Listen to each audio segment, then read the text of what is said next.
Touch studios ఛానల్లో మీ personal and business ప్రమోషన్స్కి కింది నెంబర్ను సంప్రదించండి.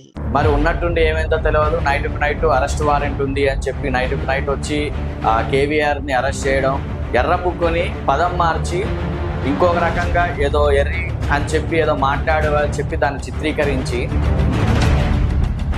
పుష్ప సినిమాలో స్మగ్లరా, లేదు అంటే ఎక్కడైనా ఆంధ్రాలో గంజాయం తెలంగాణలో వచ్చి బతుకుతండా, లేదంటే ఆంధ్రాలో ఎవరినైనా మర్డర్ చేసి తెలంగాణకు వచ్చుకుంటుండా అని కూడా అర్థం కానంత ఒక ఇంతలా విచ్చడివిడిగా వాళ్ళ భార్య పైన అలా చెయ్యి గుంజడం ఇదంతా ఎంతవరకు కరెక్ట్? ఏ చట్టంలో ఉంది? బాబు అంత చిన్న ఏజ్ పిల్లగాడి ముందు వాళ్ళ నాన్న అంతగా అరెస్ట్ చేస్తే చట్టం మీద లా అండ్ ఆర్డర్ మీద ఏం మర్యాద ఉంటుంది బాబుకి? ఎంత బాధ అనిపించాలి. మా నాన్నని పోలీసులు పట్టుకెళ్తున్నారు, అసలు ఇక్కడ ఏం జరుగుతుంది అని కూడా తెలియని సిచ్యువేషన్ ఆ బాబుకి. యూనిఫామ్ కూడా లేకుండా రౌడీల్లాగా వచ్చి ఒక జర్నలిస్ట్ని అంత దారుణంగా గుంజుకెళ్లారంటే ప్రశ్నించే గొంతుకకి జర్నలిస్ట్కి ఎందుకు ఇంతగానో జరుగుతుంది అనేది తెలంగాణ గవర్నమెంట్లో ఉన్న రేవంత్ రెడ్డి గారికి తెలియాలి, లేదంటే తెలంగాణలో ఉన్న పోలీసులకు తెలియాలి. తెలంగాణలో ఉన్నటువంటి పోలీసులు కూడా ఆంధ్ర తొత్తుల్లాగా మారిపోతున్నారు. ఆంధ్ర నుంచి వచ్చిన పోలీసులకి యూనిఫామ్ లేదు, ఓకే, వాళ్ళు మఫ్తీలో ఉండే పోలీసులే అనుకుందాం. కనీసం వెహికల్ కూడా లేదా? ఆంధ్ర పోలీసులు కామాత్రం దిక్కు దివాలా లేకుంటున్నారా? వెహికల్స్ కూడా లేనంటే అధ్వానంగా బతుకుతున్నారా? TS 08 FP 2712 ఇవన్నీ చలానాలు హై స్పీడే. Over speeding. ఇన్సూరెన్స్ ఎక్స్పైరీ అయ్యి దగ్గర సంవత్సరం దాటి ఇంకా 2-3 నెలలు అవుతాయి. రూల్స్ పాటించకుండా ఇన్ని మిస్టేక్స్ చేశారు. ఫస్ట్ మహిళా అధికారి లేకుండా మహిళని హ్యాండిల్ చేయడం, సెకండ్ ప్రైవేట్ వెహికల్లో రావడం, థర్డ్ మరి తెలంగాణలో ప్రశ్నించే యువత రావాలి, ప్రశ్నించే గొంతుకలు ఎక్కువ రావాలి అన్న పవన్ కళ్యాణ్ ఏం చేస్తుంది? ఇప్పుడు మీ కూటమి ప్రభుత్వంలోనే ఇంతగానో జరుగుతుంది కదా. ఇప్పుడు మీరు మా తెలంగాణ జోలికి వస్తే మేము మీ ఆంధ్ర జోలికి రావాల్సి వస్తుంది. ఆల్రెడీ తొలివేలుగు రఘు టీం కానీ లేకపోతే పృథ్వీరాజ్ టీం కానీ ఆల్రెడీ పోలీస్ స్టేషన్ పై వాళ్ళ మీద కంప్లైంట్ చేయడం కూడా జరిగింది. ఈ పర్పస్లో నేను వాళ్ళకి సపోర్ట్ చేయడానికి రెడీ. తెలంగాణ నుంచి ప్రముఖ జర్నలిస్టు, సీనియర్ జర్నలిస్ట్ని అట్లా అరెస్ట్ చేసి తీసుకెళ్తుంటే తెలంగాణ ప్రజలు కానీ తెలంగాణ జర్నలిస్టులు కానీ అంత చాటుగానోలా కనపడుతున్నారు ఆంధ్ర వాళ్ళకి. అతను మర్డర్ చేసిందా, రేప్ చేసిందా, గంజాయి అమ్మిండా, ఇంకేమైనా చేసిందా అంత దారుణంగా ముందుకెళ్ళడానికి?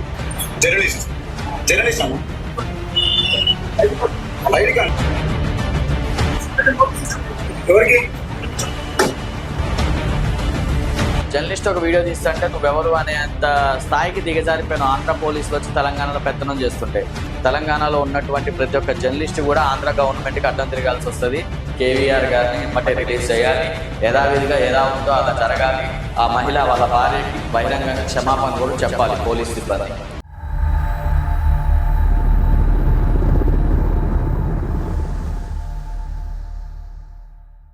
Hi viewers, welcome to touch studios. So ఈరోజు మనం తెలంగాణ ముచ్చట్లో భాగంగా మాట్లాడుకోబోయే టాపిక్ కనుక చూసుకుంటే, తెలంగాణలో ప్రశ్నిస్తున్న గొంతుకు మీద ఆంధ్ర పోలీసులు కానీ ఆంధ్ర ప్రభుత్వం కానీ కక్ష సాధింపు చర్యలు ఏ విధంగా జరుగుతున్నాయో మనం నిన్న అర్ధరాత్రి నుంచి నెలకొన్న హైడ్రామా చూడొచ్చు. అన్ఎక్స్పెక్టెడ్గా ఆల్రెడీ గత కొన్ని నెలల క్రితం 3 నెలల క్రితం జర్నలిస్ట్ కేవీ రెడ్డి గారి మీద జరిగినటువంటి అరెస్టుని తెలంగాణ జర్నలిస్టులు అందరూ ఖండించబట్టి ఆంధ్ర పోలీసులు అందరూ బ్యాక్ స్టెప్ వేశారు.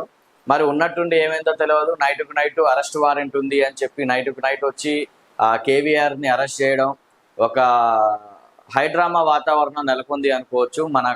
మన ఏదైతే హైదరాబాద్ సరౌండింగ్స్లో ఉందో సరూర్ నగర్ పోలీస్ స్టేషన్ ఇంటికా నుంచి అరెస్ట్ చేసి సరూర్ నగర్ పోలీస్ స్టేషన్ నుంచి ఆంధ్రాకి తరలించినట్టు వినపడుతున్నాయి. మరి అది ఎంతవరకు వాస్తవం అనేది తెలియాలి. ప్రజెంట్ ఎక్కడుండు అనేది కూడా చాలా మందికి క్లారిటీ లేని విషయం. ఇప్పుడు కనుక చూసుకుంటే అసలు కేవీఆర్ని అరెస్ట్ చేయడానికి కారణం ఏంటి? కేవీఆర్ని ఎందుకు అరెస్ట్ చేశారు? జర్నలిస్ట్ మీద ఎందుకు ఇంత కక్ష సాధింపు? అసలు ఎందుకు ఒకటే జర్నలిస్ట్ మీద ఎన్నిసార్లు అరెస్ట్ చేయాలి? ఒకటే జర్నలిస్ట్ మీద ఇంతగానో టార్గెట్ చేయడానికి కారణం ఏంటి? అసలు ఇదంతా ఎందుకు జరుగుతుందని చూసుకుంటే కనుక ఒక 3 నెలల క్రితం ఇదే తెలంగాణకి సంబంధించినటువంటి జర్నలిస్టు కేవీ రెడ్డి గారు ఆంధ్ర గవర్నమెంట్ గురించి, కూటమి ప్రభుత్వం గురించి ఒక ఎర్ర బుక్ని పదం మార్చి ఇంకొక రకంగా ఏదో ఎర్రి అని చెప్పి ఏదో మాట్లాడు అని చెప్పి దాన్ని చిత్రీకరించి ఆంధ్ర ప్రభుత్వం ఇతని మీద కేసులు పెట్టడం జరిగింది. సో దీన్ని అరెస్ట్ చేసే టయానికి గవర్నమెంట్ తెలంగాణలో ఉన్నటువంటి ప్రతి ఒక్క జర్నలిస్ట్ అడ్డుపడడం, ఇదేదో లా అండ్ ఆర్డర్ ఇష్యూ అవుతుందని చెప్పి ఆంధ్ర పోలీసులు వెనక్కి వెళ్ళిపోవడం జరిగింది.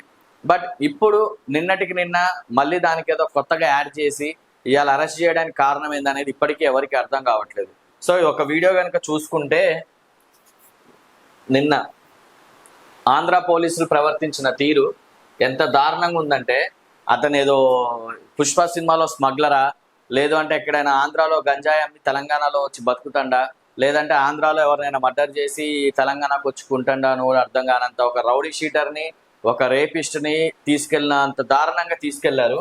మీకు ఒక వీడియో చూస్తే కనుక ఆంధ్ర పోలీసులు లా అండ్ ఆర్డర్ని ఏ విధంగా యూజ్ చేశారు, ఆంధ్ర పోలీసులు అసలు లాలో ఉన్నటువంటి పద్ధతుల్ని ఏ విధంగా వాడారో అన్ని చూపెడతా. ఓకేనా? మా నాయకుడు పోలీసులు కాండి, మీరు అరే పోలీసులు కాండి బా సార్, ఏంటంటే మా కాడి బాబీ మా పోలీసులు కాండి రండి.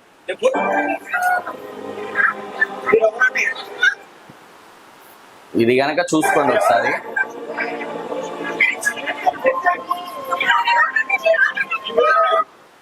ఇక్కడే అర్థమవుతుంది లా అండ్ ఆర్డర్ ఏ విధంగా ఫాలో అయ్యారు. ఒక మహిళ అయ్యుండి కనీసం మహిళా కానిస్టేబుల్ లేకుండా ఒక జంటు పోలీస్ అతను ఆ మహిళను చేయబెట్టి ఎట్లా గుంజాడు.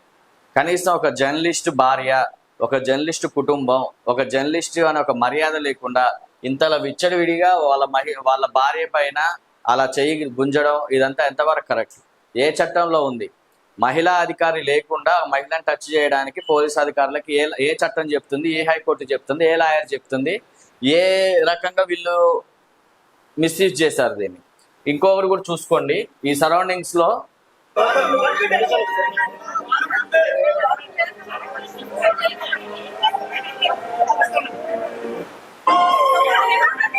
ఇక్కడ చూసుకోండి, బాబు, చిన్న బాబు, సుమారు నాకు తెలిసి ఇప్పుడు 6th క్లాస్ 5th క్లాస్ కూడా చదువు ఉండకపోవచ్చు, ఇంకా తక్కువ క్లాసే ఉంటుంది.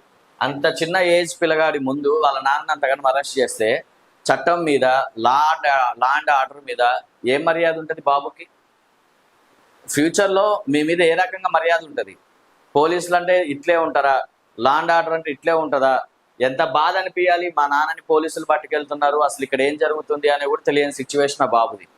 అలాంటి బాబు ముందే, అలాంటి బాబు కళ్ళ ముందే ఒక పోలీస్ ఆఫీసర్, ఒక కానిస్టేబుల్, నాకు తెలిసి కానిస్టేబుల్ ఆర్ ఎస్ఐ కావచ్చేమో, కనీసం దరిద్రం ఏంటంటే యూనిఫామ్ లేదు. యూనిఫామ్ కూడా లేకుండా రౌడీల్లాగా వచ్చి ఒక జర్నలిస్ట్ని అంత దారుణంగా గుంజకెళ్లారంటే అది ఏ రకంగా ఆంధ్ర పోలీసులకి తెలంగాణ పోలీసులు ఎట్లా సపోర్ట్ చేస్తున్నారో అర్థం కావట్లేదు. అసలు ఆంధ్ర పోలీసులు వచ్చి ఇంత దౌర్జన్యంగా ఒక మహిళ పైన ఇట్లా చేయలాగి ఒక చిన్న పిల్లగాడి ముందు వాళ్ళ నాన్నని పోలీసులు పట్టుకెళ్తుంటే అసలు సమాజం ఎటుపోతుంది? ప్రశ్నించే గొంతుకకి, జర్నలిస్ట్కి ఎందుకు ఇంతగానో జరుగుతుంది అనేది తెలంగాణ గవర్నమెంట్లో ఉన్న రేవంత్ రెడ్డి గారికి తెలియాలి, లేదంటే తెలంగాణలో ఉన్న పోలీసులకు తెలియాలి. ఆంధ్ర తొత్తుల్లాగా మారిపోతున్నారు ఆంధ్రాను. తెలంగాణ గవర్నమెంట్ అంతే మారుతుంది, తెలంగాణలో ఉన్నటువంటి జర్నలిస్టులు కూడా, తెలంగాణలో ఉన్నటువంటి పోలీసులు కూడా ఆంధ్ర తొత్తుల్లాగా మారిపోతున్నారు. ఎందుకే రెండు కలిపేసి తెలంగాణ గవర్నమెంట్ పక్కన పడేసి ఆంధ్ర గవర్నమెంట్ని పెట్టేసి మొత్తం కలిపి మళ్ళీ పరిపాలించారండి, అయిపోయింది. మీకు ప్రశ్నించడానికి కూడా ఎవడు ఉండడు. అదే కాకుండా ఇంకొకటి దారుణం ఏంటంటే, ఇంత చిన్న పిల్లగాడి ముందు అరెస్ట్ చేసి తీసుకెళ్ళడం ఒక ఎత్తు అయితే, ఇంకో వీడియో చూడండి. ఇంటికాడ లేని మహిళా పోలీసులు పోలీస్ స్టేషన్ పోయేసరికి మహిళా పోలీస్ స్టేషన్ ఉండదు.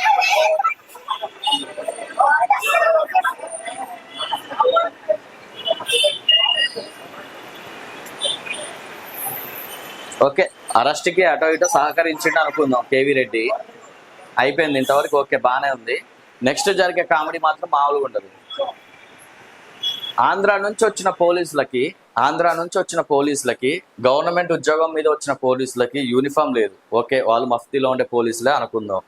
కనీసం వెహికల్ కూడా లేదా? ఆంధ్ర పోలీసులకు ఆ మాత్రం దిక్కు దివానా లేకుండా ఉన్నారా? వెహికల్స్ కూడా లేనంత అధ్వానంగా బతుకుతున్నారా?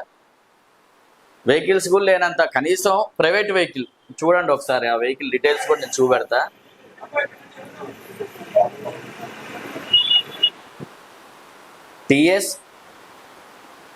TS 08 FP 2712, ఇది ఒకసారి చూడండి. ఎంత దౌర్భాగ్యం అంటే, ఎంత దరిద్రం అంటే, TS 08 FP 2712 ఒకసారి క్రాష్ వెరిఫికేషన్ కూడా చూడండి. ఇదే నెంబర్ మీద ఎన్ని చలాన్లు ఉన్నాయి. ఒక పోలీస్ తీసుకొచ్చిన వెహికల్కి ఇన్ని చలానాలు. ఒకసారి చూద్దాం. చూసారు ఇదే vehicle, location code, office type, speed small target, Kamareddy, Hyderabad. Speed zone 8 kilometres, vehicle speed 117.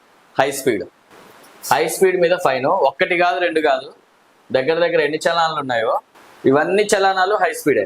Over speeding without driving, carry licence, over speed. ఇంత ఓవర్ స్పీడ్ మీద ఎవ్రీ టైం దగ్గర దగ్గర 4100 ఫైన్స్ ఉన్నాయి, చలానాలు ఉన్నాయి. ఎన్నిసార్లు? 1 2 3 4 5 టైమ్స్. మే నెలలో కూడా ఉంది, 2006 జూను, ఈ రీసెంట్ మంత్లో కూడా ఉంది. సో ఇదంతా చూసుకుంటే ఇంత ఓవర్ స్పీడ్ మీద పోయే వెహికల్కి ఫస్ట్ ఉండాల్సింది ఏంటి? పోలీసు వాళ్ళకి మినిమం కామన్ సెన్స్ ఉండాలి. ఒక ఖైదీ, ఒక జర్నలిస్ట్ని కానీ, ఒక గౌరవప్రదంగా ఒక వృత్తిలో వర్క్ చేస్తున్న ఒక వ్యక్తిని కానీ ఎవరినైనా సరే అరెస్ట్ తీసుకెళ్లే ముందు ఆ వెహికల్ పరిస్థితి ఏంది, ఆ వెహికల్కి అన్ని పేపర్లు ఉన్నాయా లేవా చూసుకోవాలి. ఇంత ఓవర్ స్పీడ్ మీద వెళ్ళిన వ్యక్తికి ఫస్ట్ ఉండాల్సింది ఇన్సూరెన్స్. ఇన్సూరెన్స్ అనేది ఆ వెహికల్కి ఉందా అని అనుకుంటే కనుక చూడండి, ఇన్సూరెన్స్ ఎక్స్పైర్డ్ ఏప్రిల్ 2025, 6th కూడా కాదు. ఇన్సూరెన్స్ ఎక్స్పైరీ అయ్యి దగ్గర దగ్గర సంవత్సరం దాటి ఇంకా 2-3 నెలలు అవుతుంది. ఇలాంటి వెహికల్ ఓకేనా, నెంబర్ ఒకసారి మీరు కూడా చెక్ చేసుకోవచ్చు, TS08SP2712. ఇన్సూరెన్స్ ఎక్స్పైర్ అయిన ఒక సంవత్సరం క్రితం వెహికల్ని మీరు ఒక జర్నలిస్ట్ని తీసుకోవడానికి పోతే ఆ పోయే దారిలో మీరు పోయే ఓవర్ స్పీడ్, ఎగ్జాంపుల్ ఇక్కడ ఉన్న చలానాలను బేస్ చేసుకుని మీరు ఓవర్ స్పీడ్ అనుకుందాం. అవి పోయే ఓవర్ స్పీడ్లో యాక్సిడెంట్ అయినా లేకపోతే ఆ జర్నలిస్ట్కి ఏమైనా అయినా ఎవరు రెస్పాన్సిబిలిటీ?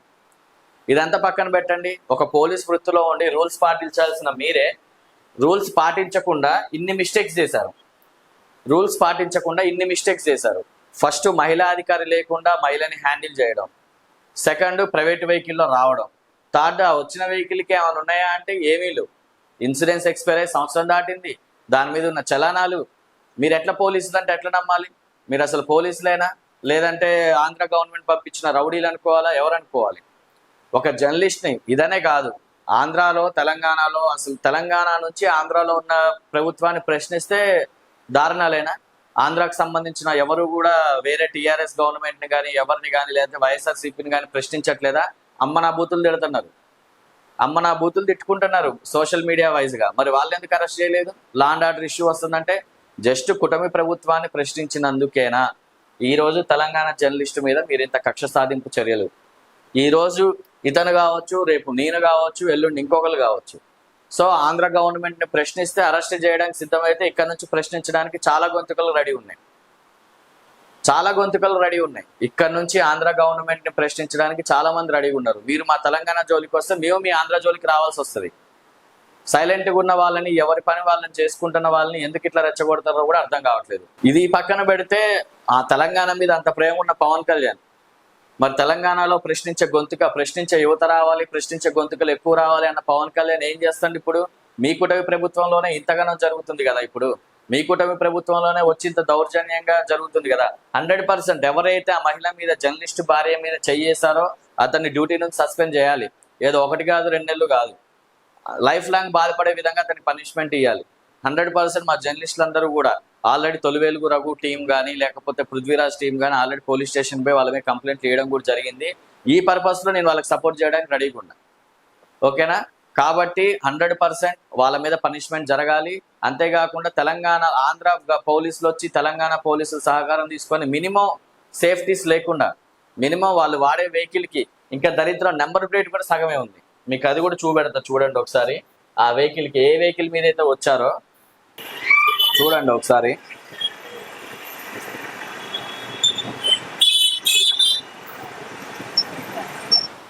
అది చూడండి, ఇదా పోలీసులు వ్యవహారం? ఇంత దారుణం. కనీసం ఒక నెంబర్ ప్లేట్ సరిగ్గా లేదు.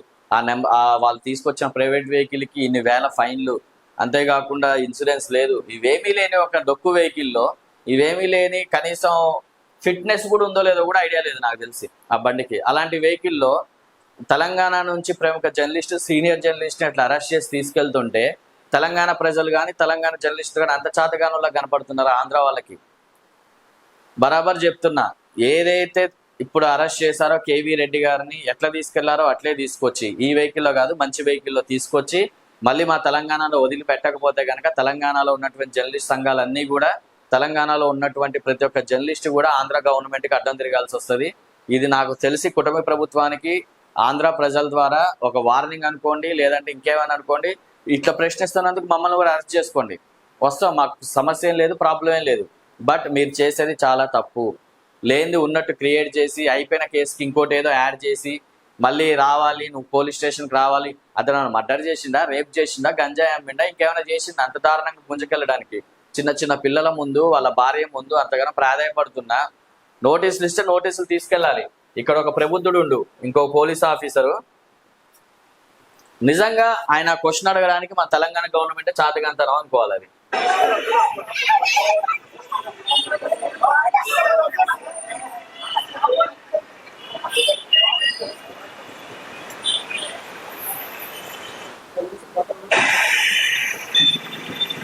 అది సార్ చూడండి ఇప్పుడు